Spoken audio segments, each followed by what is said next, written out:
Hampi part 1. It's me അശ്വിനാണ്.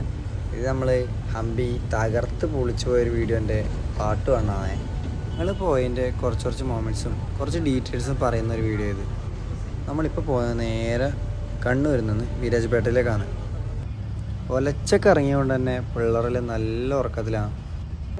അങ്ങനെ ഞങ്ങൾ വിരാജ്പേട്ടിലെത്തി. അവിടെ നിന്ന് നേരെ KSRTC സ്റ്റാൻഡിലേക്ക് പോകണം, എന്നാലേ നമുക്ക് അടുത്ത ബസ്സിലും. ഇനി നേരെ വിരാജ്പേട്ടിൽ നിന്ന് മൈസൂരേക്കൊരു യാത്ര. വിരാജ്പേട്ടിൽ നിന്ന് മൈസൂരിലേക്ക് പോകുന്ന വഴി തന്നെ കാണാൻ ഭയങ്കര അടിപൊളിയാണ്. മാനിനെയും കുരങ്ങനെയും ചിലപ്പോൾ ഭാഗ്യമുണ്ടെങ്കിൽ ആനേനെയൊക്കെ കാണാൻ പറ്റും. നമുക്കത്ര ഭാഗ്യമൊന്നും ഉണ്ടായിട്ടില്ല. അങ്ങനെ നമ്മൾ മൈസൂർ കാലുത്തി. വൈകുന്നേരത്തെ ട്രെയിൻ നമുക്ക് മൈസൂരിൽ നിന്നായതുകൊണ്ട് തന്നെ നമ്മൾ ബാഗെല്ലാം ക്ലോക്ക് റൂമിൽ വെച്ചു. പിന്നെ അടുത്ത ലക്ഷ്യം ഫുഡ് കഴിക്കലായി. അങ്ങനെ നമ്മൾ ഫുഡ് കഴിക്കും കയറി കുറച്ച് ഫുഡെല്ലാം കഴിച്ച് നമ്മൾ നേരെ പാലസിലേക്ക് വിട്ടു. ചേട്ടാ മൈസൂർ പാലസ്? ഇതാണ് മൈസൂർ പാലസ്. ഓ മീൻ തന്നെ. പണ്ട് എന്നെ വിളിച്ചത് അങ്ങോട്ട് കിട്ടിയില്ല. രാജാവാക്കാനാ? അല്ല, രാജാവിന്റെ തോഴനല്ല. ആ തോഴന്റെ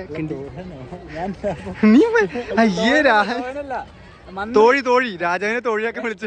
മന്ത്രി മന്ത്രി കാണുമ്പോ നീ മൈസൂർ പോയിട്ടില്ല? മുന്നേ ഉള്ളിൽ കയറിയാ? ഇതിന് മുന്നിൽ വന്നിട്ടുണ്ട്. മുന്നിൽ വെച്ചാ? അല്ല, മുന്നിലല്ല, ഉള്ളിൽ കയറിയിട്ടില്ല. ഇല്ല നീ ഉള്ളിൽ കയറിയിട്ടില്ല. ജ്ഞാനശരത്തൊക്കെ നമുക്ക് ഓർമ്മല്ലേ? എന്താണ് ഇത്?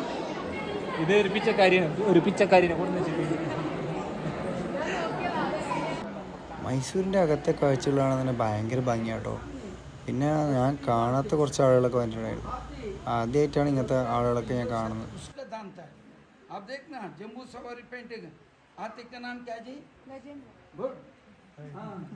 അങ്ങനെ ഞങ്ങൾ പാലസൊക്കെ ഇറങ്ങി നേരെ നമ്മൾ മൈസൂർ സൂവിലേക്ക് വിട്ടു. ഫോട്ടോഗ്രാഫർ ചിപ്പിയോടൊപ്പം